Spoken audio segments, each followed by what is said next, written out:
माता दी। या देवी सर्वभूतेषु शक्तिरूपेणी संस्थिता नमस्तस्यै नमस्तस्यै नमस्तस्यै नमो नमः।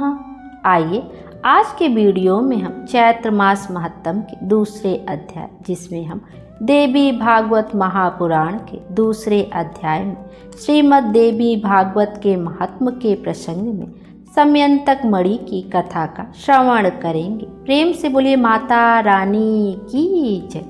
ऋषिगण बोले, महाभाग वसुदेव जी ने अपने पुत्र को किस प्रकार प्राप्त किया और वन में भ्रमण करते हुए श्री कृष्ण ने प्रसेन को कैसे खोजा। हे सुमते, हे सूत जी, किस विधि से और किससे वसुदेव जी ने श्रीमद् देवी भागवत पुराण का श्रवण किया, आप हम लोगों को यह कथा बताएं। सूत जी बोले, भोजवंशी सत्राजित द्वारकापुरी में आनंद पूर्वक निवास करता हुआ सूर्य की आराधना में तत्पर रहता था। वह सूर्य का परम भक्त एवं उनका मित्र था। कुछ समय के पश्चात सूर्यदेव उसके ऊपर प्रसन्न हो गए और उन्होंने उसे अपने लोक का दर्शन कराया। उसकी भक्ति तथा प्रेम से अत्यंत प्रसन्न हुए भगवान सूर्य ने सत्राजित्य को समयंतक मणि दे दी और वह उस मणि को अपने गले में धारण किए हुए द्वारिका आ गए। उसे देखकर मणि के तेज से भ्रमित नागरिकों ने सत्राजित को सूर्य समझकर सुधर्मा नामक अपनी सभा में विराजमान श्री कृष्ण के पास पहुंचकर उनसे कहा, हे जगतपति, आपके दर्शन की अभिलाषा से भगवान सूर्य स्वयं आपके पास आ रहे हैं। यह बात सुनकर सभा में श्री कृष्ण हंसकर बोले, हे बाल स्वभाव नागरिकों, ये सूर्य भगवान नहीं बल्कि सत्राजित हैं, जो स्वयं सूर्य द्वारा प्रदत्त समयंतक मणि से दीप्तिमान होता हुआ यहाँ आ रहा है। उसके पश्चात ब्राह्मणों को बुलाकर सत्राजित ने स्वस्ति वाचन कराया और भली भांति पूजन करके उस मणि को अपने घर में स्थापित किया। वह मणि जहाँ रहती वहाँ किसी प्रकार की महामारी, दुर्भिक्ष तथा उपसर्ग, भूकंप आदि प्राकृतिक संकट का भय उत्पन्न नहीं होता था। और उस मणि की एक विशेषता यह भी थी कि वह नित्य 8 बार स्वर्ण दिया करती थी। तदंतर एक दिन सत्राजित के भाई प्रसेन ने उस मणि को गले में धारण कर सिंधु देशीय घोड़े पर सवार होकर आखेट के लिए वन की ओर प्रस्थान किया। वहाँ वन में किसी सिंह ने उसे देखा और घोड़े सहित प्रसेन को मारकर सिंह ने वह मणि स्वयं ले ली। इसके पश्चात महाबली ऋक्षराज जाम्बवान ने मणि धारण करने वाले उस सिंह को अपनी गुफा के द्वार पर देखकर और उसे मारकर मणि स्वयं ले ली। पराक्रमी ऋक्षराज ने वह मणि खेलने के लिए अपने पुत्र को दे दी और वह बालक भी उस प्रदीप्त मणि को पाकर उसके साथ खेलने लगा। कुछ काल बीतने पर भी प्रसेन के वापस न लौटने पर सत्राजित अत्यंत दुखी हुआ और सोचने लगा कि मणि लेने की इच्छा से ना जाने किसने प्रसेन को मार डाला। इसी बीच द्वारिकापुरी में नागरिकों की पारस्परिक बातचीत से किसी प्रकार यह किंवदंती फैल गई कि मणि के लोभ के वशीभूत श्री कृष्ण ने ही प्रसेन का वध किया है। श्री कृष्ण ने भी जब अपने विषय में अपयश की वह बात सुनी तो उन्होंने अपने ऊपर लगे हुए कलंक के परिमार्जन हेतु प्रसेन के अन्वेषणार्थ नागरिकों के साथ प्रस्थान किया।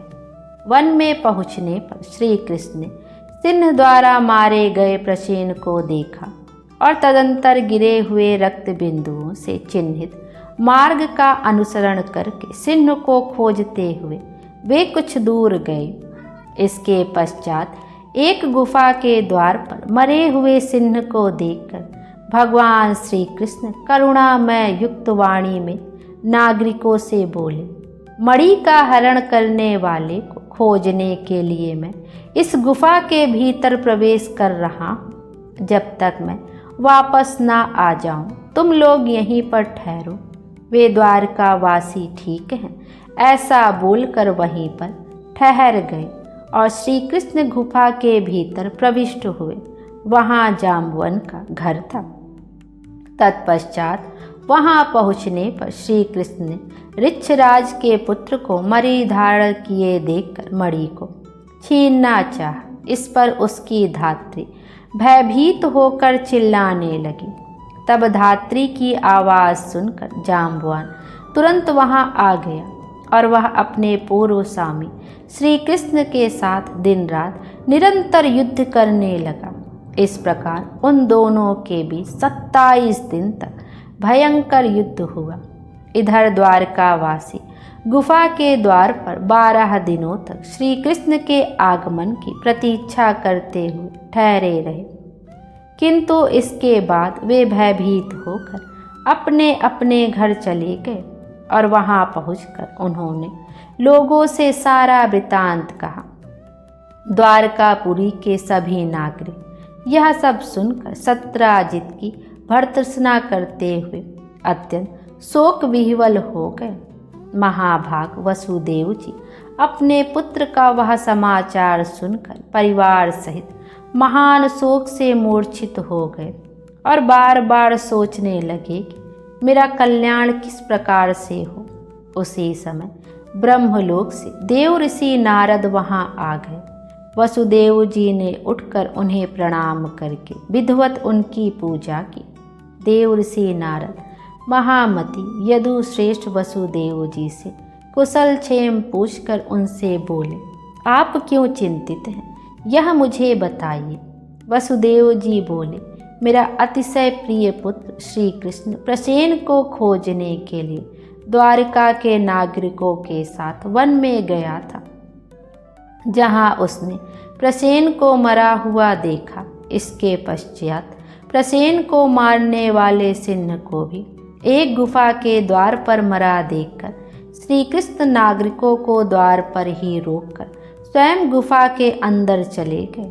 बहुत दिन व्यतीत हो चुके हैं, किंतु मेरा पुत्र अभी तक नहीं लौटा, जिससे मैं चिंतित हूँ।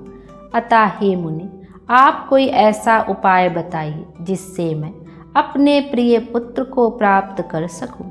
नारद जी बोले, हे यदुश्रेष्ठ, आप पुत्र की प्राप्ति के लिए अंबिका देवी की आराधना कीजिए।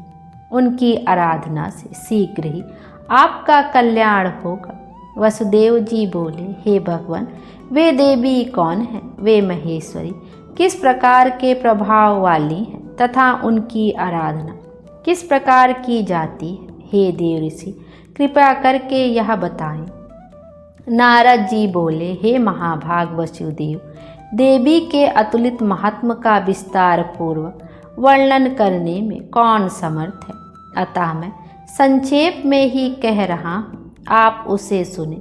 जो भगवती शाश्वत सच्चिदानंद स्वरूपा और परातर परतरा देवी है तथा जिनके द्वारा यह जगत व्याप्त है, जिनकी आराधना के प्रभाव से ही ब्रह्मा इस चराचर सृष्टि की रचना करते हैं, जिनका स्तवन करके भगवान विष्णु मधु कैटभ के भय से मुक्त हुए तथा जिनकी कृपा से वे विश्व का पालन पोषण करते हैं, जिनके कृपा कटाक्ष मात्र से भगवान शंकर जगत का संहार करते हैं और जो संसार के बंधन की कारण रूपा हैं, वे ही मुक्ति प्रदान करने वाली हैं। वे ही परम विद्या स्वरूपा हैं और वे ही समस्त ईश्वरों की भी ईश्वरी हैं। अतः आप नवरात्र विधान के अनुसार जगदम्बा की विधिवत पूजा करके 9 दिनों में इस श्रीमद् देवी भागवत पुराण का श्रवण कीजिए, जिसके श्रवण मात्र से आप शीघ्र ही अपने पुत्र की प्राप्ति कर लेंगे। इस पुराण का पाठ तथा श्रवण करने वाले मनुष्यों से भोग एवं मोक्ष दूर नहीं रहते। नारद जी के ऐसा कहने पर वे वसुदेव जी मुनि श्रेष्ठ नारद को प्रणाम करके अत्यंत प्रेम पूर्वक कहने लगे। वसुदेव जी बोले, हे भगवान, आपके इस कथन से देवी महात्म से संबंधित एक अपना वृतांत मुझे याद आ रहा है। मैं उसे कह रहा हूँ, आप सुनिए। पूर्व काल में पापी कंस ने आकाशवाणी के माध्यम से देवकी के 8वें गर्भ से अपनी मृत्यु जानकर भयभीत हो भार्या सहित मुझको बंदी बना लिया। तदंतर मैं अपनी पत्नी देवकी के साथ कारागार में रहने लगा और पापी कंस भी मेरे पैदा होने वाले पुत्रों को एक एक करके मारता रहा। इस प्रकार जब कंस के द्वारा मेरे 6 पुत्र मार डाले गए, तब मेरी निर्दोष भार्या देवकी अत्यंत शोकाकुल हो उठी और दिन रात दुखी रहने लगी। तत्पश्चात गर्ग मुनि को बुलाकर उनका अभिवादन तथा पूजन करके पुत्र प्राप्ति की कामना से मैंने उनसे देवकी का दुख बताकर कहा, हे भगवान, हे दया सिंधु, हे मुनिवर, आप यदुकुल के गुरु हैं, अतः मुझे आयुष्मान पुत्र की प्राप्ति का कोई उपाय बतलाइए। इसके अनंतर दया निधान गर्ग जी प्रसन्न होकर मुझसे कहने लगे। गर्ग जी बोले, हे महाभाग वसुदेव, अब आप उस सर्वश्रेष्ठ साधन को सुनिए जो भगवती दुर्गा अपने भक्तों की दुर्गति का विनाश कर देती हैं। आप उन कल्याणकारी देवी की आराधना कीजिए, इससे शीघ्र ही आपका कल्याण होगा, क्योंकि उनकी आराधना से सभी लोगों की समस्त कामनाएं पूर्ण हो जाती हैं। दुर्गा की उपासना करने वाले मनुष्यों के लिए संसार में कुछ भी दुर्लभ नहीं है। गर्ग मुनि के ऐसा कहने पर मैं प्रसन्न हो गया और अपनी पत्नी सहित मुनि श्रेष्ठ गर्ग को परम श्रद्धा पूर्वक प्रणाम करके दोनों हाथ जोड़कर मैंने उनसे कहा। वसुदेव जी बोले, हे भगवान, हे करुणा सागर, हे गुरु, यदि आप मुझ पर स्नेह रखते हैं तो मेरे कल्याण के निमित्त आप ही उन भगवती चंडिका की आराधना करते। मैं तो कंस के घर में बंदी रहने के कारण कुछ भी कर सकने में समर्थ नहीं, अतः हे महामते, अब आप ही इस दुख सागर से मेरा उद्धार कीजिए। मेरे इस प्रकार कहने पर वे मुनि श्रेष्ठ प्रसन्न होकर बोले, हे वसुदेव, आपकी प्रीति के कारण मैं आपका कल्याण करूँगा। मेरे द्वारा प्रीतिपूर्वक प्रार्थना किए जाने के उपरांत गर्ग मुनि देवी दुर्गा की आराधना की इच्छा से ब्राह्मणों के साथ विंध्य पर्वत पर चले गए। वहां जाकर जप एवं पाठ में तत्पर रहते हुए गर्ग मुनि जगत की मातृ स्वरूपा और भक्तों की कामनाओं को पूर्ण करने वाले भगवती की आराधना करने लगे। जप पूजन आदि अनुष्ठानों की समाप्ति के पश्चात आकाशवाणी हुई कि हे मुनि, मैं प्रसन्न हो गई हूँ, अतएव तुम्हारे कार्य की सिद्धि होगी। समस्त प्रकार के पाप एवं अनाचार स्वरूप पृथ्वी के भार का नाश करने के लिए मुझसे प्रेरणा प्राप्त कर स्वयं भगवान विष्णु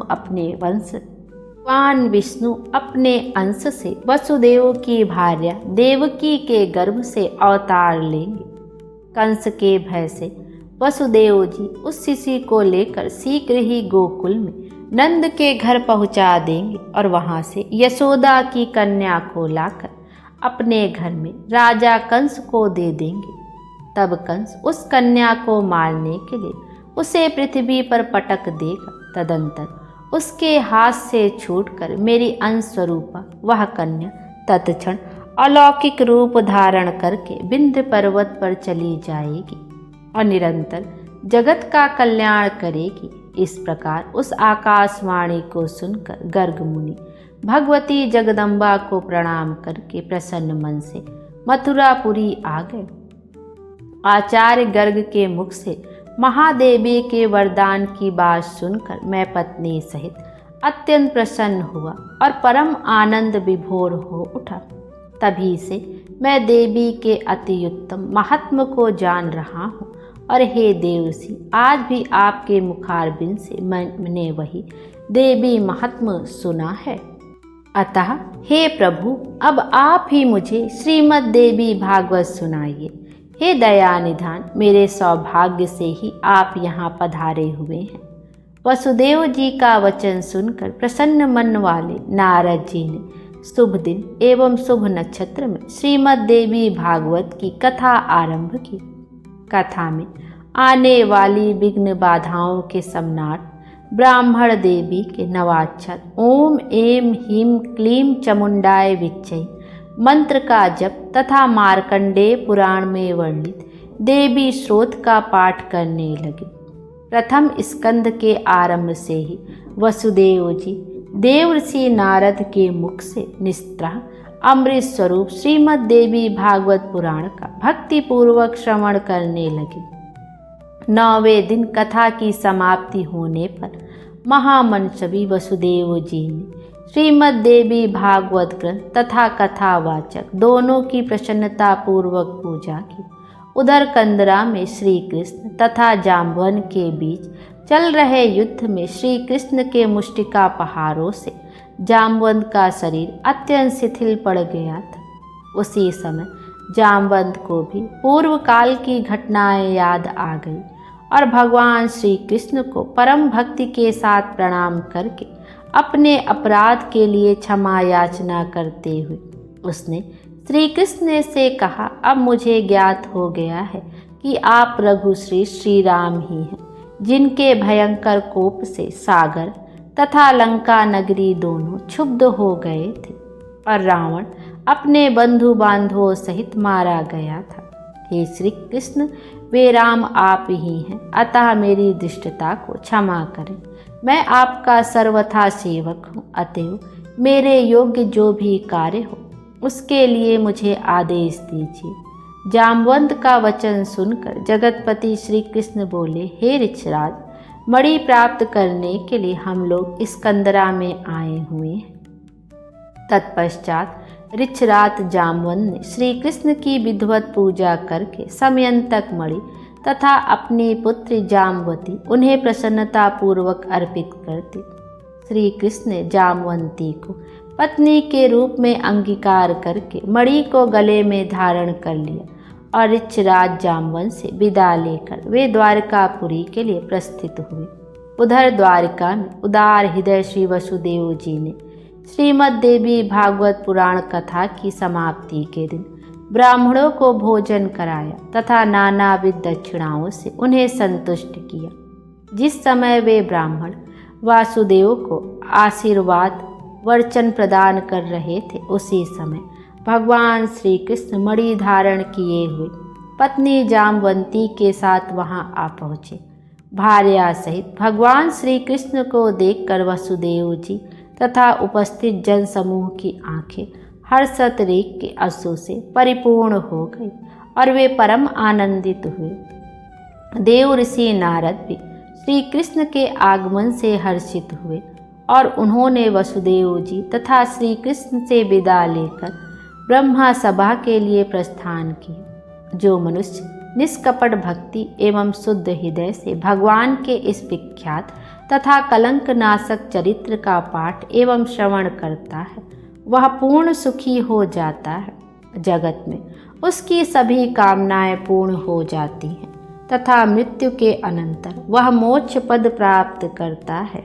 हे माता दी, अगला अध्याय हम अगले वीडियो में श्रवण करेंगे, जिसमें हम श्रीमद् देवी भागवत के महात्म के प्रसंग में राजा सुमग्न की कथा का श्रवण करेंगे। प्रेम से बोलिए माता रानी की जय। जय माता दी।